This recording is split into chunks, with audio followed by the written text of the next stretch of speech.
Meat vindaloo, poppadoms are just a touch of mango chutney.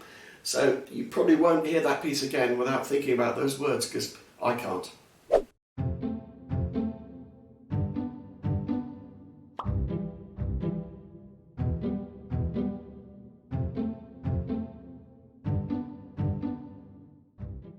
An early memorable concert for me, I'd just come out of the Guildhall School of Music. I did a 4th year there, and I was at the Royal College for 3 years, but I did 4th year at the Guildhall. And I was lucky enough to have David Cripps as my tutor there, and he was principal horn of the London Symphony Orchestra. And he got me into play in a concert, my first concert with an LSO. And what a concert it was, because it was at the Royal Albert Hall, with the great Swedish soprano Birgit Nilsson and Rafael Kubelik conducting the orchestra. And what a programme as well. Tristan and Isolde, Prelude to Act 3, the Wesendonck Lieder, Tristan and Isolde, Prelude to Act 1, and then after the interval, excerpts from Gotterdammerung, Siegfried's Rhine Journey, Siegfried's Funeral Music, and Brunhilde's Immolation.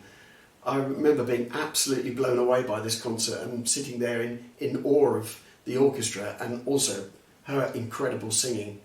So that was a really memorable concert for me, even though they spelt my name wrong in the programme.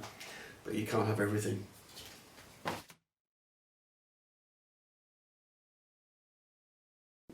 There was always music in my household when I was growing up. My father used to love listening to all sorts of classical music.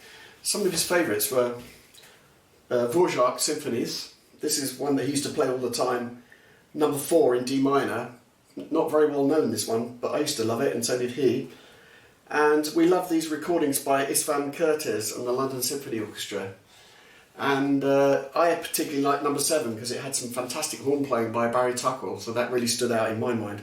I also used to love the Bruegel paintings on the covers of these. I think you can still get these on CD, but they really are classic recordings. Brilliant.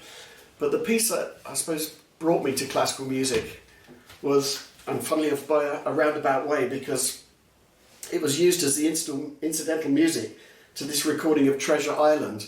So it's a cast recording of Treasure Island, and they took various bits of Berlioz Symphony Fantastique, and it was quite a while before I realised what the piece was, but I absolutely loved it. It's such an imaginative piece, and so varied as well, and has great tunes in it, like this one.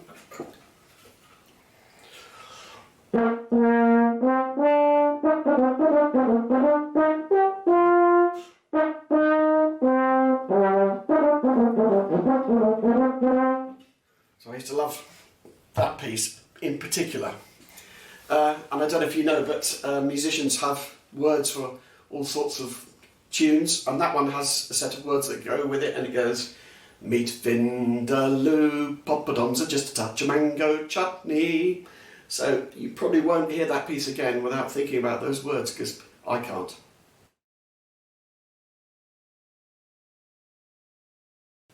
I think from quite an early age I realised I wanted to be a professional musician.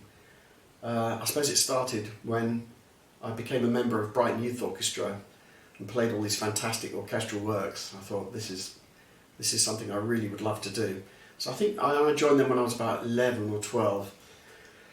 So I knew pretty much from that age that that's what I wanted to do, and I pursued it, and through the usual channels of music college.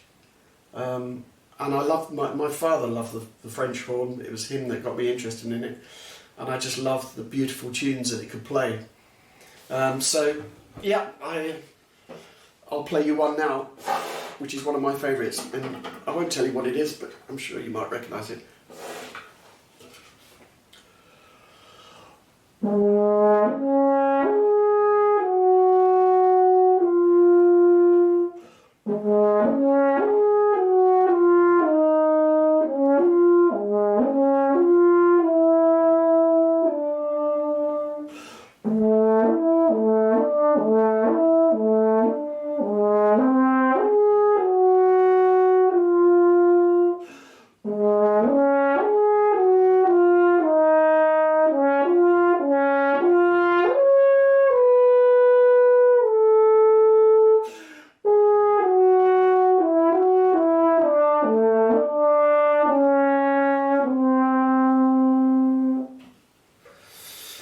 that's the reason I wanted to play the horn, be able to play those lovely tunes.